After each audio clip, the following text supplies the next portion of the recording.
सभी मित्रों का स्वागत है हमारे इस YouTube चैनल पर, जिसमें हम टीजीटी, पीजीटी, एलटी जो आगामी परीक्षा होने वाली है उससे संबंधित जो हमारा सिलेबस है उसके अनुसार हम एक एक करके चैप्टर वाइज एक क्लास से चला रहे हैं और आप तक पहुंचा रहे हैं। हम आशा करते होंगे कि आपको हमारी जो क्लास है अच्छे से समझ में आ रही होगी। और हमारे क्लास की सबसे बड़ी खासियत है कि सारी की सारी जो क्लास है आपको फ्री में मिलेगी। इसका कोई चार्ज नहीं है। बस हमारा एक सपोर्ट करिए कि हमारे चैनल को अगर आप तक पहुंच रहा है तो सब्सक्राइब कर लीजिएगा, लाइक कर दीजिए, कमेंट कर दीजिएगा। इससे हमारा उत्साहवर्धन होता रहे और हम और उत्साह के साथ आपको ऐसे ही महत्वपूर्ण जो बिंदु हैं परीक्षा के दृष्टि से आप तक पहुंचाते रहें। तो इसके अंतर्गत हम 2 क्लासेस पढ़ाते हैं, जिसमें आपका इतिहास है और दूसरा आपका राजनीति विज्ञान है। तो राजनीति विज्ञान की क्लास आज हमारी रहेगी। तो इसमें हम लोग आज देखेंगे कि इस समय हम लोग पढ़ रहे हैं कि राज्य का जो कार्य से संबंधित सिद्धांत है, जो विभिन्न सिद्धांतों ने राज्य से संबंधित अपने अपने जो बात कही है उसका हम अध्ययन कर रहे हैं। तो इसके पहले जो हम लोग पढ़े थे कि कल्याणकारी राज्य के क्या क्या कार्य हैं, उसकी चर्चा पिछली क्लास में हम लोग बहुत विस्तृत तरीके से की थी। तो आज जो हमारी क्लास होगी ये हमारी क्लास है कि मार्क्सवाद के अनुसार राज्य के क्या कार्य हैं और अराजकतावाद के अनुसार राज्य के क्या कार्य हैं। तो आइए हम लोग शुरू करते हैं आज की क्लास। आज की क्लास के अंतर्गत देखिए जो क्लास है उसमें क्या है, मार्क्सवाद के अनुसार राज्य के कार्य। मार्क्सवाद राज्य के विषय में, राज्य के कार्य के विषय में जो मार्क्स है उसके क्या विचार है उसकी चर्चा करें। तो इसमें देखते हैं मार्क्स जो है अपने जो उन्होंने अध्ययन किया उसके केंद्र में अगर बात की जाए तो सबसे पहले उसको अपने केंद्र में क्या रखा, निजी संपत्ति को। क्या रखा, निजी संपत्ति को। मार्क्स कहता है कि जब व्यक्ति एक ऐसी अवस्था में था जिसे हम प्राकृतिक अवस्था भी कह सकते हैं, एक ऐसी अवस्था में था जब किसी भी व्यक्ति को कुछ भी ज्ञान नहीं था, जहां भी चाहता रहता था, जो पाता वो खा लेता था, जो उसके हिसाब से होता था और अपनी जिंदगी में मस्त रहता। लेकिन उसी समाज में जब जनसंख्या बढ़ी तो लोगों में परिवार बढ़ा। तो धीरे धीरे जब परिवार बढ़ेगा तो जो भौतिक संसाधन होंगे, जो प्राकृतिक संसाधन होंगे, उसके प्रति लोगों का लगाव बढ़ेगा। जब लगाव बढ़ेगा तो आवश्यकता अनुसार लोग किसी भी जो भी वस्तु होगी वो जिसकी उससे ज्यादा आवश्यकता होगी, लोग कहेंगे कि यह वस्तु हमारी है। यहीं से जो समाज में एक नफरत का जो बीज है वो पैदा होता गया। उसमें क्या था, जो लोग चालाक थे उन्होंने क्या किया, जो संपत्ति है, जो उस समय की पूंजी थी, उस पर उन्होंने कब्जा कर लिया। कुछ लोग जो निजी संपत्ति, जो प्राकृतिक संसाधन थे, उस पर कब्जा कर लिए। जब उस पर जो प्राकृतिक संसाधन थे उस पर कब्जा कर लिया तो उन्होंने कहा यह संपत्ति हमारी है क्योंकि हमने इस पर कब्जा कर लिया है, यह वस्तु हमारी है। तो वहीं से समाज में मार्क्स ने कहा कि समाज 2 वर्गों में बट गया। जब 2 वर्गों में समाज बट गया, मार्क्स ने कहा कि निजी संपत्ति के कारण समाज 2 वर्गों में बटा। पहला वर्ग कौन सा था, पहला वर्ग बना बुजुर्गा वर्ग। जो अगर बुर्जुआ वर्ग की बात करें तो यह ऐसा वर्ग है जो उच्च वर्ग है, जो शक्तिशाली वर्ग है। भाई जिसके पास शक्ति रहेगी उसी के पास सब कुछ रहेगा, पावर रहेगा। तो जो बुजुर्गा वर्ग है और दूसरा सर्वहारा वर्ग। ठीक, अगर आज के हिसाब से बात करें तो जिसके पास संपत्ति होती है, जिसे बाहुबली कहेंगे जी, या फिर उद्योगपति, भाई जिसके पास पैसा है उसी के पास सब कुछ है। तो वही देखिए बुजुर्ग वर्ग के पास जो निश्चित संपत्ति आ गई और जो दूसरा वर्ग है सर्वहारा वर्ग, जिसके पास कुछ नहीं था, वो केवल कमाता खाता था, अपनी जिंदगी जी रहा था। तो उसमें क्या होगा, जब बुजुर्ग वर्ग के पास जो शक्तिशाली वर्ग है, वह क्या करेगा, उसकी इच्छाएं और बढ़ती चली जाएंगी। भाई, जिसके पास जितना रहता है उससे अपनी संपत्ति को और बढ़ाने की कोशिश करता है।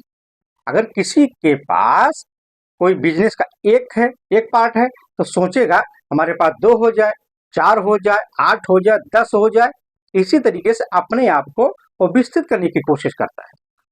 ठीक, अब जब विस्तृत करने की कोशिश करेगा तो क्या करेगा, तो वह उसके लिए लेबर की आवश्यकता होगी। जो लेबर कौन होगा, जो लेबर होंगे, जो सर्वहारा वर्ग होगा, उसी से संबंधित जो गरीब तबका है, जो निम्न तबका है, वही तो उसके लेबर के रूप में काम करेंगे। तो अगर उसको आगे बढ़ना है, जो बुजुर्गा वर्ग है, जो उच्च वर्ग है, जो उद्योगपति वर्ग है, अगर उसे आगे बढ़ना है तो वो क्या करेगा, जो उत्पादन निम्न वर्ग करेगा, जो सर्वहारा वर्ग उसका उत्पादन करेगा, उसकी फैक्ट्री में काम करेगा, तो उसका जो वेतन होगा वह न्यूनतम रहेगा। अगर वो न्यूनतम वेतन देगा, अधिकतम उससे लाभ होगा, तभी वो आगे बढ़ेगा। यही है कि समाज बुजुर्गा वर्ग और सर्वहारा वर्ग में जब बट गया, और जब बट गया तो क्या होगा, जब इसी तरीके से जब बुजुर्गा वर्ग सर्वहारा वर्ग का शोषण करना शुरू किया, अपने आप को आगे बढ़ाने के लिए शोषण करते करते, शोषण सहने की व्यक्ति की अपनी एक सीमा होती है। किसी को आप कितना गरियाएंगे, कितना भी मारेंगे, लेकिन एक सीमा के बाद वो आपको बोल देगा कि भाई साहब अब रहने दीजिए, अब दुख सहने की एक जो हमारी क्षमता थी वो खत्म हो गई है। ठीक, कुछ लोग सह लेंगे, सहते सहते मर जाएंगे, लेकिन कुछ लोग समाज में अगर 10 लोग हैं मान लीजिए, तो 10 में अगर 8 सह लेंगे उस जो उसकी प्रताड़ना होगी उच्च वर्ग की, लेकिन 2 लोग ऐसे आ जाएंगे उसमें जो सहने से इनकार कर देंगे, भैया हम आपकी यह प्रताड़ना अब नहीं सह पाएंगे। तो उसी को लेकर के जो सर्वहारा वर्ग है, उसी को लेकर के जब जब बुजुर्गा वर्ग और सर्वहारा वर्ग में संघर्ष होने लगता है, मतलब वर्ग संघर्ष। एक कौन सा वर्ग है, बुजुर्गा वर्ग, एक वर्ग एक हो गया, और दूसरा वर्ग कौन सा है आपका, सर्वहारा वर्ग। जब दोनों वर्गों में, सर्वहारा वर्ग और बुजुर्गा वर्ग में जब संघर्ष होने लगता है, जब संघर्ष होगा तब जाकर बुजुर्गा वर्ग सोचेगा, जो उद्योगपति जो उच्च वर्ग है सोचेगा कि अब हम अकेले इससे सामना नहीं कर पाएंगे। भाई, जो बुजुर्गा वर्ग है इसकी संख्या थोड़ी सी है। अगर मान लीजिए 100 में 10%, 10 लोग अगर आपके बुजुर्ग वर्ग हैं, 90% लोग या 90 लोग आपके सर्वहारा वर्ग हैं। संख्या के हिसाब से जो सर्वहारा वर्ग सबसे ज्यादा है, अगर संख्या के हिसाब से सबसे ज्यादा है तो उसकी शक्ति भी ज्यादा होगी। जब उसकी शक्ति ज्यादा होगी तो सर्वहारा वर्ग क्या सोचेगा कि जितने लोग हमारे फैक्ट्री में काम कर रहे हैं, जो इस समय हमारे विरोध में खड़े हुए हैं, अब हम इनकी शक्ति का सामना नहीं कर पा रहे हैं। तो सर्वहारा वर्ग जो बुजुर्गा वर्ग है वह क्या करेगा, वह एक राज्य का निर्माण करेगा। बुजुर्ग वर्ग क्या करेगा, एक राज्य का निर्माण करेगा। राज्य का निर्माण करके वह क्या करेगा, एक नियम कानून बनाएगा। नियम कानून जब बनाएगा वो सर्वहारा वर्ग को समझाएगा कि देखिए हमारे आपके बीच जो संघर्ष चल रहा है ये ठीक नहीं है, ना आपके लिए है ना हमारे लिए है। तो ऐसा करते हैं, हम एक ऐसी संस्था का निर्माण करते हैं, हम एक ऐसी संस्था का निर्माण करते हैं जो हमारे आपके लिए नियम कानून बनाए। तो सर्वहारा वर्ग क्या करेगा, तो ठीक है आप बनाइए हमारे हिसाब से, हमारे लिए नियम कानून बनाइए, तो भी मान लिया। लेकिन जब राज्य का निर्माण बुजुर्ग वर्ग कर लेता है, ठीक, तो फिर भाई पैसा बुजुर्ग वर्ग के पास है, सारी शक्ति उसके पास है, बुजुर्ग वर्ग के पास, उच्च वर्ग के पास है। फिर जो राज्य के निर्माण तो बुजुर्ग वर्ग किया है, उसी राज्य के तहत राज्य का सहारा लेकर के आप पीछे से, चाहे कान ऐसे पकड़िए चाहे पीछे से पकड़िए, बात वही हुई। पहले जो प्रत्यक्ष रूप से सामने से बुजुर्ग वर्ग सर्वहारा वर्ग का शोषण कर रहा था, अब पीछे से वही बुजुर्ग वर्ग सर्वहारा वर्ग का शोषण करने लगा। ठीक, नियम कानून के तहत सर्वहारा वर्ग का शोषण जब बुजुर्ग वर्ग करने लगता है तो मार्क्स कहता है कि मार्क्स कहेगा कि ये तो अब जो शोषण है ये तो अब सीमा के बाहर हो रहा है। हम कितना प्रताड़ित हों, कितनी हमारे सैनिक की क्षमता जो अब खत्म हो गई है, अब हम इस जो कष्ट है, जो शोषण है, अब इसे हम सह नहीं सकते हैं। जब सह नहीं सकते हैं तो मार्क्स कहता है लोगों से, ये सर्वहारा वर्ग तुम क्या करो, क्रांति कर दो। अब क्रांति कैसे होती? क्रांति का मतलब क्या होता है? क्रांति का अर्थ यह है किसी भी व्यवस्था में जब आमूल चूल परिवर्तन हो, मतलब एकाएक पूरा परिवर्तित हो जाए, उसे क्रांति कहते हैं। जैसे अगर हम जैसे 1857 की जो क्रांति थी, अगर हम बात करें 1857 की क्रांति के तहत उसे क्रांति क्यों कहा गया? इसलिए कहा गया कि जो सारी व्यवस्था ईस्ट इंडिया कंपनी 1857 तक देख रही थी, जो सैनिक विद्रोह हुआ, सैनिक विद्रोह के तहत ऐसी जो परिवर्तन हुआ, तो जो भारत की शासन व्यवस्था थी सीधा ब्रिटेन के महारानी के हाथ में चला गया। मतलब जो ईस्ट इंडिया कंपनी व्यवस्था देख रही थी वही व्यवस्था अब महारानी सीधे ब्रिटेन से देखने लगी। मतलब जो सीधे सीधे आप समझिए, क्रांति का अर्थ यही होता है जब किसी व्यवस्था में आमूल चूल परिवर्तन हो जाए, आमूल चूल परिवर्तन हो जाए उसे ही क्रांति कहते हैं।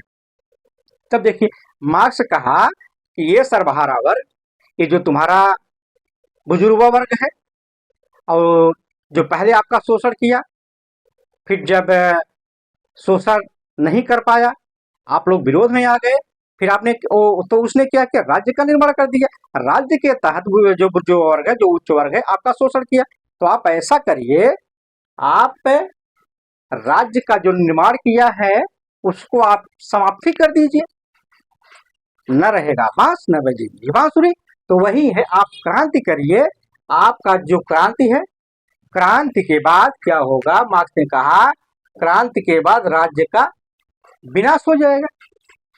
जब क्रांति लोग करेंगे, जो सर्वहारा वर्ग है, जो समाज का सबसे ज्यादा वर्ग है, जो जनसंख्या में है, वह जब क्रांति करेगा तो क्या करेगा? इसी राज्य का जो निर्माण किया है उच्च वर्ग ने, उसी को समाप्त कर देगा। तो क्या होगा? राज्य का विनाश होगा और सर्वहारा वर्ग जो राज्य है वह क्या होगा? सर्वहारा वर्ग का राज्य स्थापित हो जाएगा। अब सर्वहारा वर्ग का जो राज्य है यह क्या है? जो सर्वहारा वर्ग का राज्य है वह है जो निजी संपत्ति थी, निजी संपत्ति को समाप्त कर देगा। भाई, जिस निजी संपत्ति के तहत बुजुर्गा वर्ग और सर्वहारा वर्ग आपस में संघर्ष हुआ, उसी निजी संपत्ति को यह सर्वहारा वर्ग जो राज्य है उसी निजी संपत्ति को समाप्त कर देगा। और जब समाप्त कर देगा तो क्या हो जाएगा? समाजवाद की स्थापना हो जाएगी। समाजवाद अर्थात जो समाज के लोग हैं सारे लोग समान हो जाएंगे, अर्थात चाहे निम्न तबका था, चाहे उच्च वर्ग था, उच्च तबका था, चाहे जो भी व्यक्ति है, सब के सब समान रहेंगे। जो सारी संपत्ति है सबके लिए समान होगी। सभी लोग, समाज के लोग भाईचारे से रहेंगे।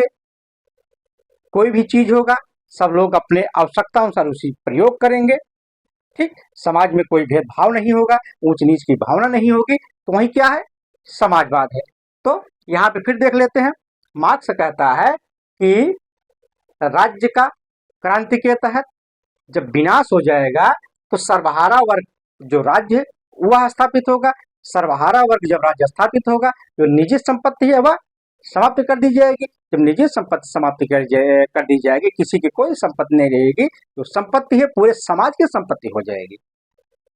जो संपत्ति है, जिस संपत्ति के तहत समाज में संघर्ष शुरू हुआ, जो सब एक का अधिकार था, एक का अधिकार अब समाप्त कर दिया जाएगा।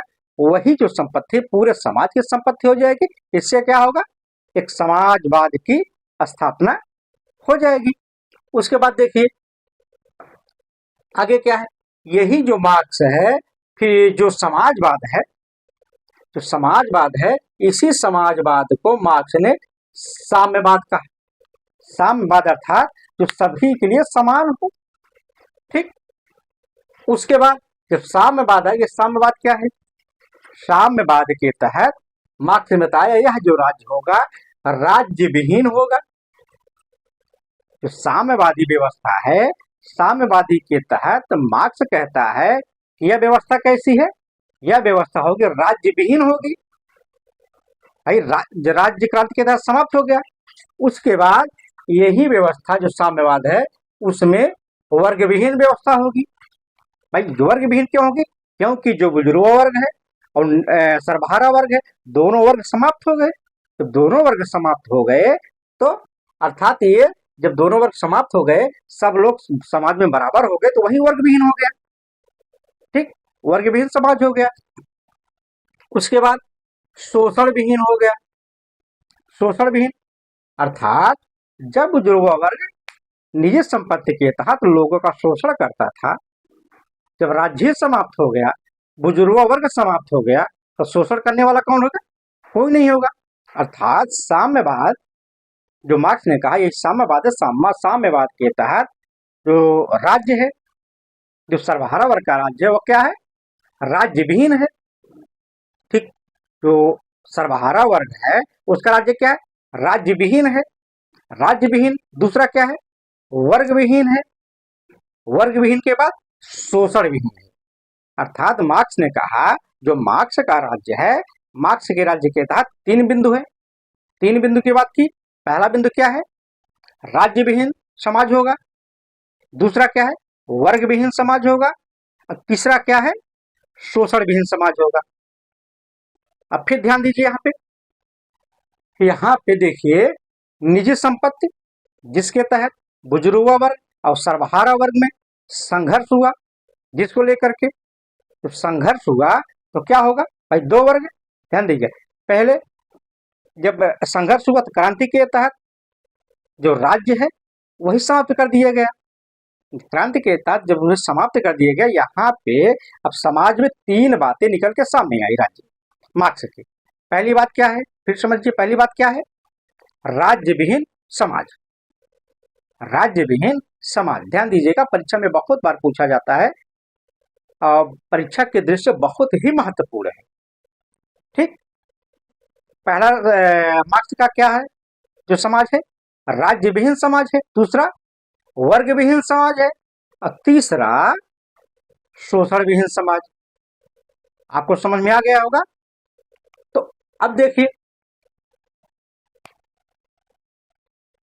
ये आपका पूरा यहाँ पे हो गया। अर्थात हम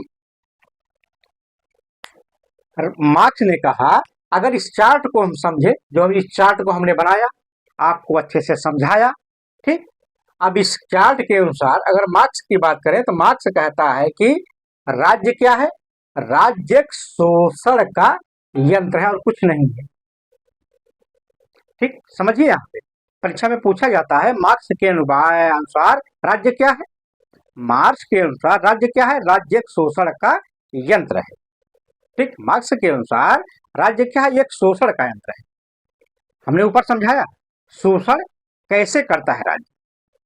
ठीक, उसके बाद आगे देखते हैं। हमने ऊपर समझा कि मार्क्स के अनुसार राज्य क्या है? एक वर्ग व्यवस्था है।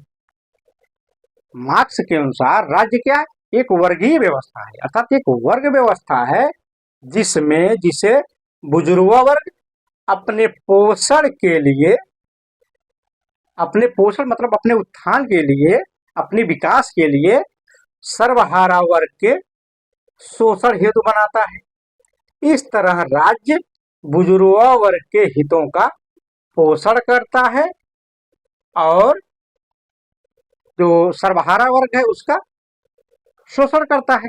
तो यहां समझिए, इस तरह जो मार्क्स कहता है राज्य बुजुर्ग वर्ग के हितों का पोषण करने वाली कार्यकारिणी है। ध्यान दीजिएगा, परीक्षा में पूछा जाता है किसके अनुसार कि जो राज्य है वह बुजुर्ग वर्ग के पोषण करने की कार्यकारिणी है, तो आपका मार्क्स हो जाएगा। ठीक, जैसे हमने यहाँ पे अच्छे से समझा था। उसके बाद आगे देखिए, अगले बिंदु में क्या है? अगले बिंदु के अंतर्गत देखते हैं कि राज्य एक शक्ति व्यवस्था है। ध्यान दीजिएगा, यहाँ पे परीक्षा में पूछा जाता है कि राज्य क्या है? राज्य एक शक्ति व्यवस्था है। अब कैसे है? अब भाई जब शक्ति रहेगी तभी ना आदमी शोषण करेगा। जिसके पास पावर है, अगर कोई शक्तिशाली वर्ग है, अगर किसी से निम्न वर्गीय से अगर काम करा लिया और वेतन नहीं देगा, पैसा नहीं देगा, तो भाई निम्न वर्ग क्या करेगा? यही शोषण है। ठीक, यही है कि राज्य एक शक्ति व्यवस्था है। जहां शक्ति होगी वहां शोषण होगा, जहां शक्ति होगी वहां शोषण होगा। फिर समझिए, राज्य क्या है? राज्य एक शक्ति व्यवस्था है। राज्य एक शक्ति व्यवस्था है, जहां शक्ति होगी वहां शोषण होगा। ठीक, अब आगे देखते हैं कि यहाँ पे यदि शोषण का अंत करना है, अब मार्क्स देखिए यहां भड़का रहा है सबको। मार्क्स कहता है कि ये जो राज्य है, जो शक्ति का केंद्र है, अब राज्य अपने शक्ति के माध्यम से, राज्य अपने शक्ति के माध्यम से जो सबका शोषण कर रहा है, अगर आपको इस शोषण का अंत करना है, ठीक, अगर आपको इस शोषण का, जो आपके साथ ही शोषण अत्याचार हो रहा है, अगर आपको इसे समाप्त करना है, इस व्यवस्था से आपको हटना है, इस अत्याचार से आपको मुक्ति पानी है, आपको हिंसक संघर्ष करना होगा। ठीक, हिंसक क्रांति करनी होगी। मार्क्स देखिए यहाँ पे खुले तौर पे जो सर्वहारा वर्ग उसे भड़का करके हिंसक क्रांति की बात कर दी। आप हिंसक क्रांति करेंगे तभी जाके ये लोग सुधरेंगे। तो आप अगर ऐसे नॉर्मल चलते रहेंगे तो आपका ये लोग शोषण करते रहेंगे। ठीक, तो मार्क्स कहता है कि जो राज्य, जो शक्ति का केंद्र है, जिसके माध्यम से राज्य आपका शोषण कर रहा है, अगर आपको इस शक्ति का, इस राज्य को समाप्त करना है, आपको आंदोलन नहीं करना है, आपको सीधा हिंसक क्रांति पे उतर जाना है। हिंसक क्रांति का अर्थात आप जाइए, मार दीजिए, काम खत्म। ठीक, वही हिंसक क्रांति, मार काट पे आप विश्वास करिए, तब जाकर के समाज में क्रांति आएगी, तब जाके जो राज्य है, जो आपका शोषण कर रहा है, वो समाप्त हो जाएगा। ठीक है, यहाँ पे देखिए, हिंसक क्रांति के माध्यम से राज्य को समाप्त करना होगा, अर्थात राज्य विहीन अवस्था को साम्यवाद कहा गया। तो यहाँ पे देखिए, जो मार्क्स कह रहा है कि जो राज्य की शक्ति है, जो आपका शोषण कर रहा है, अगर उसे आपको समाप्त करना है तो आपको हिंसक तरीके से आगे आना होगा। जब हिंसक तरीके से आप आएंगे, जब हिंसा करेंगे, तो आपका जो राज्य शोषण कर रहा है, जब आप उसे समाप्त कर देंगे, जो आपका समाज होगा, जो आपका समाज होगा, वह, उसका अब शोषण नहीं होगा। जब राज्य नहीं होगा तो वही कह रहा है मार्क्स, जो है राज्य होगा तो क्या होगा? राज्य विहीन समाज होगा। वो जो अवस्था होगी कैसी होगी? राज्य विहीन अवस्था होगी। ठीक, उसके बाद देखिए, जब राज्य विहीन अवस्था होगी तो क्या होगा? फिर वहां पे एक साम्यवादी व्यवस्था आ जाएगी। मतलब सब जो व्यक्ति हैं, चाहे उच्च वर्ग हो चाहे निम्न वर्ग होगा, सबकी अपनी जो स्थिति होगी, जो जिनकी आवश्यकता होगी, उसी के अनुसार समाज निर्धारित होगा, चलेगा। तो उसी व्यवस्था को कह रहा है मार्क्स, यही जो अवस्था होगी इसे साम्यवाद कहा जाएगा। ठीक, आगे देखिए, इस अवस्था में सभी मिलकर के कमाएंगे और सभी मिलकर के खाएंगे। अब देखिए, मार्क्स सबको हिंसक क्रांति करवा दिया, हिंसक क्रांति करा करके जो राज्य उसका शोषण कर रहा था उसका अंत करवा दिया। अब मार्क्स कहता है, जब राज्य समाप्त हो गया, अर्थात एक राज्य विहीन अवस्था हो गई, जब राज्य विहीन अवस्था हो गई, जब राज्य में जो वर्ग था वो आप समाप्त हो गया, जब वर्ग समाप्त हो गया, वैसी स्थिति क्या होगी? एक साम्यवाद आ जाएगी, साम्यवाद की अवस्था आ गई। अब इसमें क्या होगा? मार्क्स ने कहा तो ठीक है, अब भाई सब लोग बराबर हो गए हो, अब क्या करना है आपको? जो संसाधन है वह क्या करिए, आप उस पर जितने, अगर मान लीजिए जो भूमि है, जो खेती की करने की जमीन है, भूमि है, आप करिए, सब लोग मिल करके कमाइए, सब लोग मिल करके कमाइए, जो आपकी आवश्यकता है उसी के अनुसार आप खाइए। अर्थात इस राज्य में कोई भेदभाव नहीं होगा, लोगों का कोई शोषण नहीं होगा। तो ठीक, अब यहाँ पे हम लोग देख लिए कि राज्य संघर्ष करवा करके, हिंसक करवा करके राज्य को समाप्त कर देता है। जब राज्य को समाप्त कर दिए, एक राज्य विहीन अवस्था या वर्ग विहीन समाज की स्थापना हो जाएगी। तो उसे मार्क्स साम्यवाद कहता है। साम्यवाद में सब लोग मिलकर कमाएंगे, मिलकर खाएंगे। ठीक, यहाँ पे हम लोगों ने देख लिया। अब देखते हैं अगला बिंदु क्या है। मार्क्स कहता है कि राज्य, सॉरी, यहाँ पे इतना हम लोगों ने चर्चा कर ली, यहाँ तक आपका मार्क्स था। ठीक, यहाँ तक आपका है मार्क्सवाद के जो राज्य के कार्य उसकी चर्चा हमने की। ठीक, अब आगे देखते हैं जो अगला टॉपिक है। उसमें क्या है, अराजकतावाद के अनुसार राज्य के कार्य। अराजकतावाद के अनुसार राज्य का जो कार्य है, अब उसकी चर्चा कर लेते हैं। अराजकतावाद क्या है, अराजकतावाद क्या है, उसके उन्होंने राज्य की क्या कार्य बताए हैं। अब अराजकतावाद के जो समर्थक हैं वो कौन कौन है, अब इसकी चर्चा कर लेते हैं हम लोग। अब ये देखिए, अराजकतावाद कहता है कि राज्य क्या है, राज्य एक शक्ति व्यवस्था है। अराजकतावाद भी कहता है कि राज्य क्या है, एक शक्ति व्यवस्था है। अराजकतावाद कहता है कि राज्य एक शक्ति व्यवस्था है, जहां शक्ति होगी वहां शोषण होगा। मार्क्सवाद के तरह अराजकतावाद भी कह रहा है कि राज्य क्या है, शक्ति का केंद्र है। ठीक, एक शक्ति व्यवस्था है, और जब शक्ति होगी तभी वह शक्ति के माध्यम से जो राज्य है लोगों का शोषण करेगा। उसके बाद देखिए, जब शोषण करेगा, इस शोषण का अंत तभी होगा जब राज्य का अंत होगा।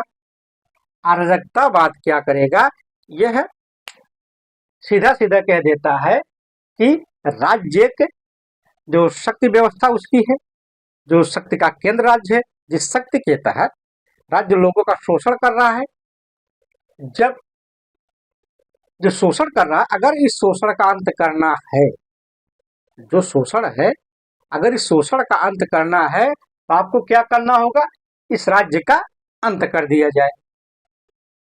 तो एक बार फिर समझते हैं। अराजकतावाद के अनुसार, अराजकतावाद कहता है कि राज्य एक शक्ति व्यवस्था है। ठीक, जहां शक्ति होगी वहां शोषण होगा। अगर इस शोषण का अंत करना है, आपको राज्य को समाप्त कर देना होगा। ये जो आपका बिंदु है परीक्षा के दृष्टि से बहुत ही महत्वपूर्ण है।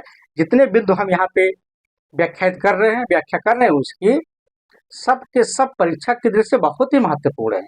एक भी बिंदु आपका परीक्षा के इतर कहीं नहीं है, इसलिए आपको एक एक बिंदु पर, हमारी एक एक व्याख्या पर आपको ध्यान देना होगा, आपको अच्छे से समझ में आ जाए। ठीक, तब देखिए यहाँ पे तो अराजकतावाद क्या कहता है कि राज्य विहीन, जब राज्य का अंत करवा देता है अराजकतावाद, तो क्या कहेगा, राज्य कहता है कि जब राज्य ही नहीं रहेगा तो राज्य विहीन समाज में सच्ची स्वतंत्रता सबको मिल जाएगी और सच्चा सुख उसी में होगा। अब देखिए अराजकतावाद को, अराजकतावाद सीधे सीधे जिसे मार्क्स ने कहा आप हिंसक क्रांति करिए, हिंसक क्रांति के तहत आप राज्य को समाप्त कर दिए। लेकिन यहाँ पे अराजकतावाद कहता है कि जो राज्य है, जो शक्ति का केंद्र है, जिस शक्ति के माध्यम से राज्य आपका शोषण कर रहा है, यदि आपको शोषण का अंत करना है, आपको राज्य को ही समाप्त कर देना, सीधी सीधी आप राज्य को समाप्त करिए।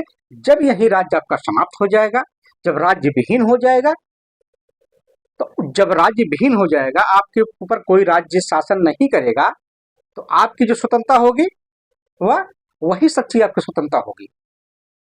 ठीक, आप जो स्वतंत्रता है वो आपकी सच्ची रहेगी। मतलब आप मस्त हो जाएंगे, आप पूरी तरीके से फ्री हो जाएंगे, आपके ऊपर कोई बंधन नहीं होगा, तो वही आपके लिए सच्चा सुख होगा। ठीक, जैसे आप किसी कंपनी में काम कर रहे हैं या कहीं आप टीचर हैं, जो मैनेजमेंट होगा, ठीक, आप शोषण की बात नहीं कर रहे हैं, इसे एक फॉर एग्जाम्पल बता रहे हैं कि जब आप किसी के अंडर काम करते हैं तो आपके ऊपर एक बंधन होता है, जो उसका नियम कानून होगा आप उसी के तहत काम करेंगे, उसके आप इतर नहीं जाएंगे। अगर आप उसके इतर जाएंगे तो आपके ऊपर कार्रवाई भी करेगा। लेकिन जब वो सारी व्यवस्था आपके जिम्मे में आ जाएगी तो आप क्या करेंगे? आप पूरी तरीके से स्वतंत्र हैं, आप फ्री हैं।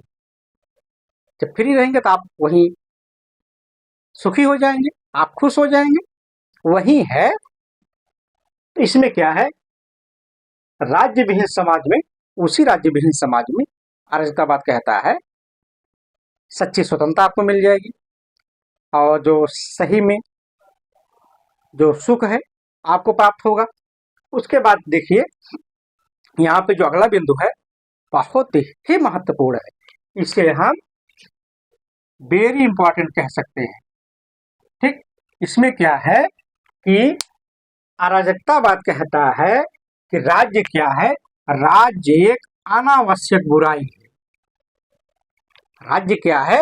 एक अनावश्यक बुराई है। फिर समझिए, राज्य क्या है? अराजकतावाद के अनुसार राज्य एक अनावश्यक बुराई है। ठीक, अब उसके बाद देखिए जो अगला बिंदु है, एक ध्यान दीजिएगा, परीक्षा में बहुत बार पूछा गया है कि राज्य क्या? अराजकतावाद के अनुसार, मतलब निम्नलिखित में किसके अनुसार राज्य अनावश्यक बुराई है? तो आपका आंसर होगा अराजकतावाद के अनुसार। अब देखिए अराजकतावादी विचारक, अगर हम अराजकतावाद के समर्थक की बात करें, ये भी बहुत ही महत्वपूर्ण है, परीक्षा में पूछा जाता है। तो आपका देखिए यहाँ पे जो अराजकतावाद के समर्थक हैं उनमें क्या क्या किनका किनका नाम है? तो सबसे महत्वपूर्ण नाम अगर हम बात करें तो महात्मा गांधी जी का है। किनका है? महात्मा गांधी जी का नाम है। ठीक, दूसरे महत्वपूर्ण विचारक समर्थक किसके हैं? टॉलस्टॉय। टॉलस्टॉय महोदय भी अराजकतावादी हैं। उसके बाद बात करते हैं क्रोपाटिकिन। क्रोपाटिकिन है, ये भी अराजकतावादी समर्थक है। उसके बाद बाकुनिन है। उसके बाद गाडगिल। ये जो आपके विचारक हैं, ध्यान दीजिएगा, फिर से एक बार समझिए, ये परीक्षा में पूछा जाता है कि अराजकतावादी विचारक हैं।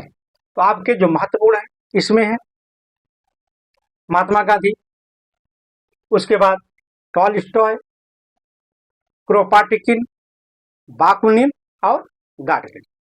ये जो विचारक हैं ये अराजकतावादी विचारक हैं या अराजकतावाद के समर्थक हैं।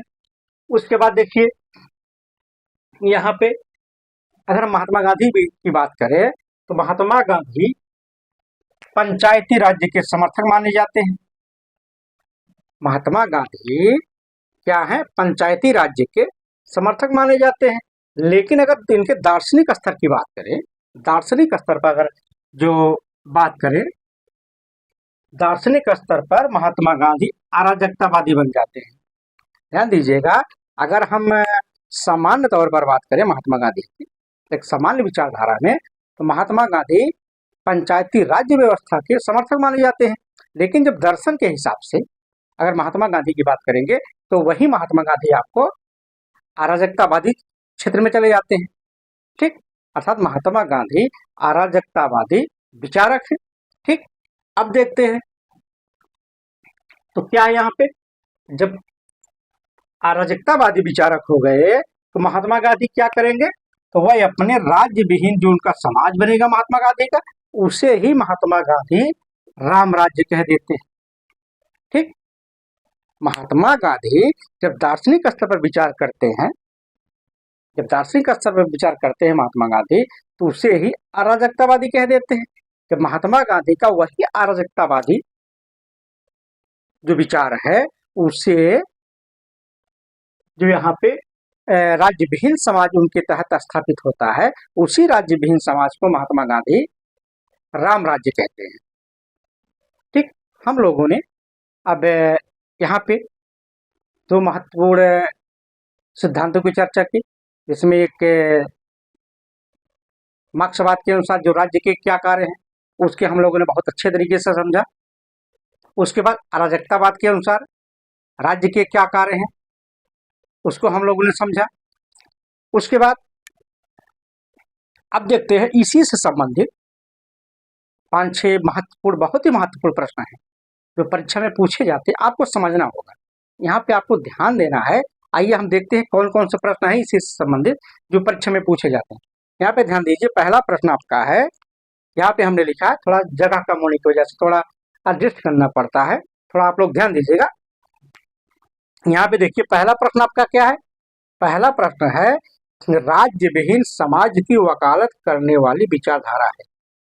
फिर से प्रश्न समझिए, फिर से आप प्रश्न को समझिए कि राज्य विहीन समाज की, ठीक ध्यान दीजिएगा, राज्य विहीन समाज की, यहाँ पे देखिए राज्य विहीन समाज की वकालत करने वाली विचारधारा है।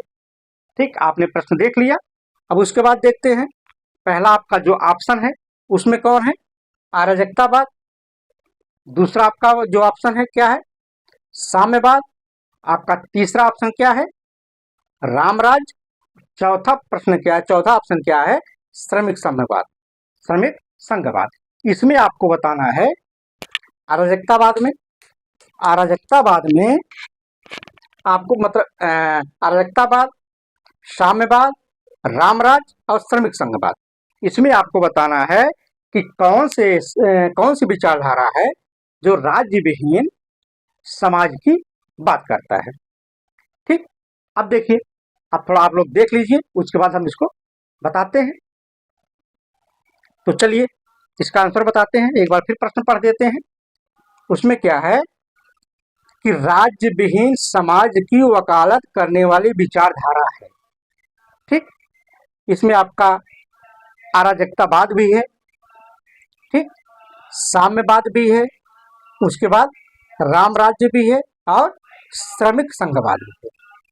जो चारों विचारधारा हैं, ये चारों विचारधारा आपको राज्य विहीन समाज की बात करते हैं। अर्थात जो आपका उत्तर हो जाएगा, आपका उत्तर कौन होगा, उपरोक्त में सभी। आपका उत्तर क्या हुआ, उपरोक्त में सभी। जैसे हम लोगों ने भी बात की अराजकतावाद की, ठीक, राज्य विहीन समाज की बात किया था उन्होंने।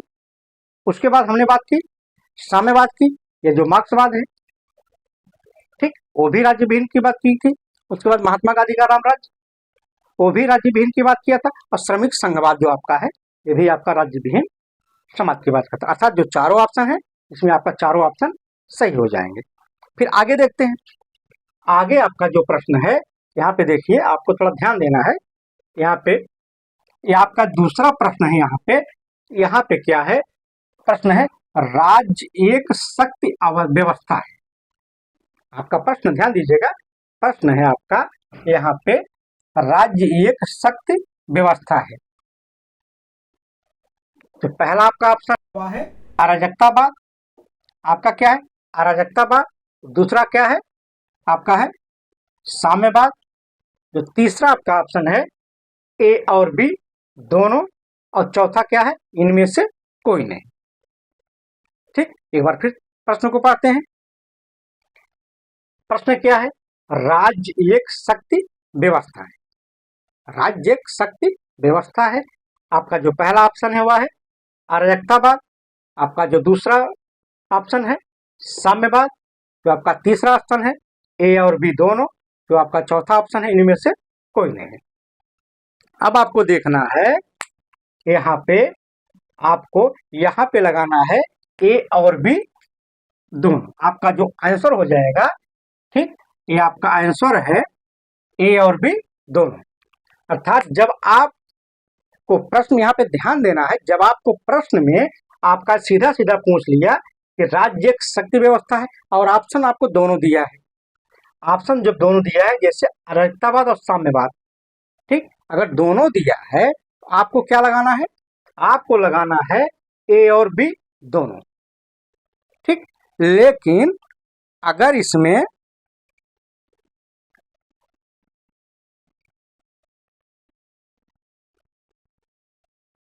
एक मिनट, हाँ सॉरी एक मिनट, राज्य शक्ति व्यवस्था, यहाँ पे जो प्रश्न आपका है, ठीक, उसके बाद देखते हैं जो तीसरा प्रश्न है। तीसरे प्रश्न के अंतर्गत,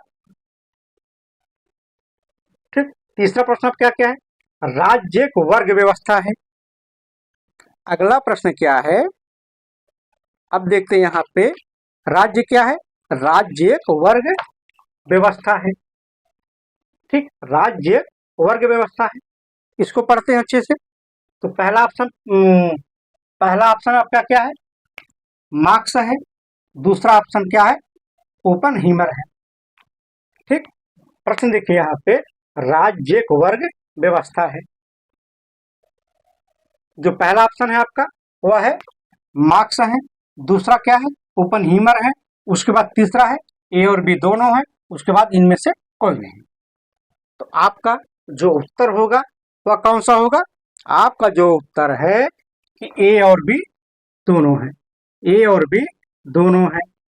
ठीक, ए और बी दोनों है। ठीक, लेकिन अगर हम बात करें, अगर दोनों में से किसी एक को आपको चुनना पड़े, यहाँ पे ध्यान देना है, अगर मार्क्स और ओपन हीमर में किसी एक को आपको चुनना पड़े तो आपका आंसर होगा मार्क्स। ठीक, अगर आपको दोनों ऑप्शन दिया है, दोनों में आपको दोनों चुनना है, लेकिन अगर आपको विकल्प में एक ही चुनना है, अगर आपको विकल्प में एक ही चुनना है तो आप चुनेंगे मार्क्स को। ठीक, उसके बाद देखिए प्रश्न क्या है। प्रश्न में है कि निम्नलिखित विकल्पों में कौन सुमेलित नहीं है। ध्यान दीजिएगा, यहाँ पे निम्नलिखित विकल्पों में कौन सुमेलित नहीं है। तो आपका जो पहला ऑप्शन है, इसमें देखिए, इसमें है कि राज्य एक अनावश्यक बुराई है। उसके बाद इसके सामने लिखा है अराजकतावाद। उसके बाद क्या है, राज्य एक अच्छाई है। उसके सामने क्या है, समाजवाद। उसके बाद क्या है, तीसरा क्या है, राज्य एक नैतिक है। ठीक, इसके आगे क्या लिखा है, आदर्शवाद। उसके बाद देखना है आपको, राज्य एक आवश्यक बुराई है। इसके आगे क्या लिखा है, व्यक्तिवाद। उसके बाद राज्य एक शोषक है या है उदारवाद। इसमें आपको देखना है कि कौन सा इसमें सुमेलित नहीं है। तो ठीक, इसमें जो आपका उत्तर होगा वह होगा राज्य एक शोषक है। वह कौन है, उदारवाद। यही आपका इसमें सुमेलित नहीं है। राज्य एक अनावश्यक बुराई है, अराजकतावाद, ये भी सही है। उस राज्य एक अच्छाई है, समाजवाद कहता है, ये भी आपका सही है। राज्य एक नैतिक है, ठीक, आदर्शवाद कहता है, ये भी सही है।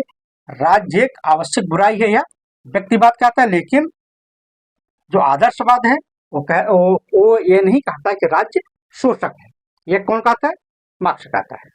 ठीक, आगे देखिए, जो अगला बिंदु है, जो अगला प्रश्न है उसमें क्या है, निम्नलिखित में कौन सुमेलित नहीं है। ध्यान दीजिएगा, यहाँ पे जो अगला प्रश्न है ये भी है मिलान पे। तो इसमें क्या है, निम्नलिखित में से कौन सुमेलित नहीं है। आपको सुमेलित नहीं ढूंढना है। ठीक, यहाँ पे देखिए पहला ऑप्शन क्या है, न्यूनतम राज्य। न्यूनतम राज्य के आगे जो लिखा है वह है व्यक्तिवाद। अधिकतम राज्य की बात, जो अधिकतम राज्य की बात है उसमें आगे क्या है, आदर्शवाद। फिर आगे क्या है, तीसरा में सीमित राज्य की बात के आगे क्या है, उदारवाद। और राज्य विहीन समाज के आगे क्या लिखा है, लोकतांत्रिक समाजवाद। इसमें आपको ढूंढना है कि इन बिंदुओं में कौन सुमेलित नहीं है। आइए हम उत्तर को बताते हैं। उत्तर में आपका क्या है कि न्यूनतम राज्य की बात आपका व्यक्तिवाद करेगा। न्यूनतम राज्य व्यक्तिवाद यही कहता है कि भैया राज्य आप केवल पुलिस कार्य करिए, आप व्यक्ति के लोक कल्याण का जो कार्य है आप उससे मत करिए। ठीक, अर्थात जो व्यक्तिवाद है वो सीमित राज्य की बात करता है, न्यूनतम राज्य की बात करता है। अधिकतम राज्य की बात, जो आदर्श राज्य है यह अधिकतम राज्य की बात करता है।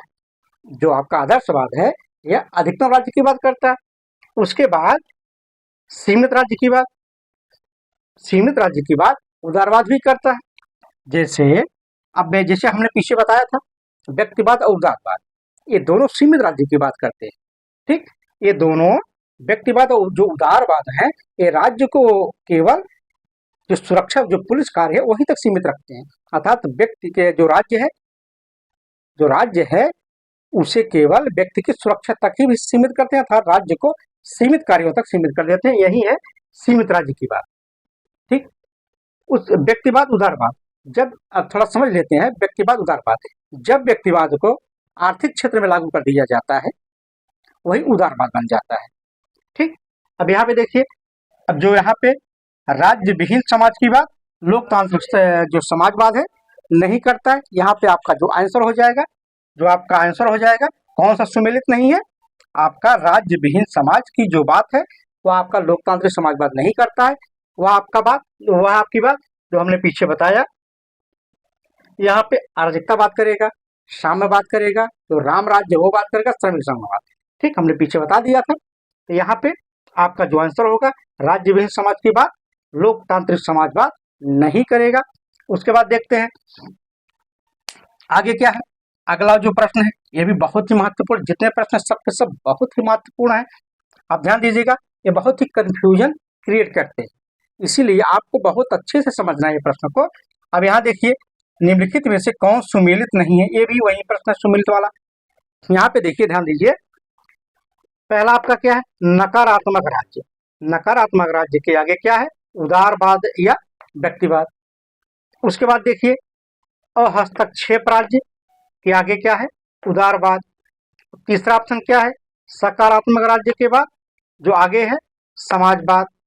सर्वशक्तिमान राज्य के जो आपको मिलान करना है आदर्शवाद, और नैतिक राज्य की बात अराजकतावाद करता है। यहाँ पे आपको जो देखना है कौन सा प्रश्न आपका इसमें सुमेलित नहीं है।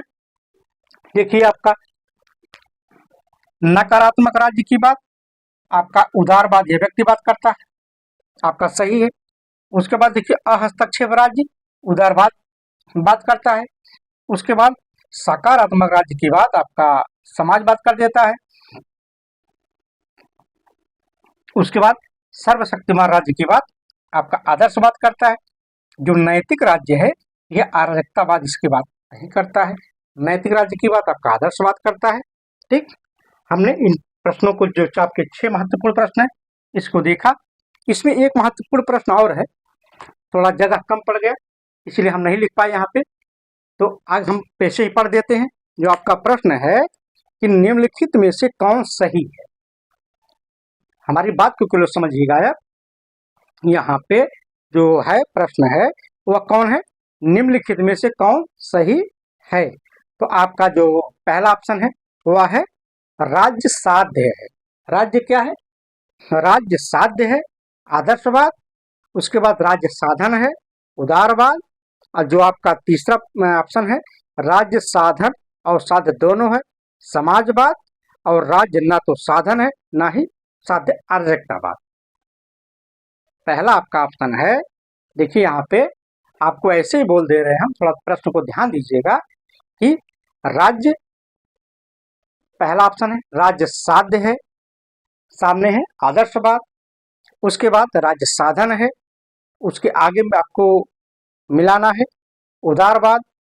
फिर तीसरा ऑप्शन है राज्य साधन है और साध्य दोनों है, यह आपका है समाजवाद। जो चौथा ऑप्शन है राज्य ना तो साधन है ना ही साध्य, अराजकतावाद, ठीक। आपको इसमें जो चौथा ऑप्शन आपका, जो ई वाला जो पांचवा ऑप्शन है, इसमें आपका है उपयुक्त में से सभी सही। आपका जो उत्तर होगा तो यहाँ पे जो सभी है, जो उपयुक्त मतलब सभी उत्तर सही है इसके हैं, ठीक। इसमें एक बार फिर समझ लेते हैं। जो आपका राज्य है, ठीक, राज्य साध्य है, आदर्शवाद बात करता है। उसके बाद जो उदारवाद है, राज्य कहता है राज्य एक साधन है। और जो समाजवाद कहता है राज्य साधन और साध्य दोनों है। उसके बाद जो अराजकतावाद है, अराजकतावाद कहता है कि राज्य ना तो साधन है ना ही साध्य है, ठीक। अब देखिए, यहाँ पे हम आज यहाँ तक चर्चा कर लिए हैं। अब हम आशा करते हैं बहुत विस्तृत तरीके से हमने आपको मार्क्सवाद के अनुसार जो राज्य के कार्य हैं उसको हम लोग डिफाइन किया। उसके बाद अराजकतावाद के अनुसार जो राज्य के कार्य हैं उसको हम लोगों ने बहुत विस्तृत तरीके से, बहुत अच्छे तरीके से समझा। एक एक बिंदु इसमें बहुत ही महत्वपूर्ण है। उसके बाद जो 5-6 प्रश्न आपके मिलान से संबंधित थे, जो कन्फ्यूजन पैदा करते थे, उसको हमने बहुत अच्छे तरीके से देखा। आप देख लीजिएगा, पढ़ लीजिएगा कई बार, तो आप अच्छे से परीक्षा में सॉल्व कर पाएंगे। तो हम आशा करते हैं कि हमारी क्लास अच्छे से समझ में आ गई होगी। तो मिलते हैं फिर अगली क्लास में। धन्यवाद आप सभी का।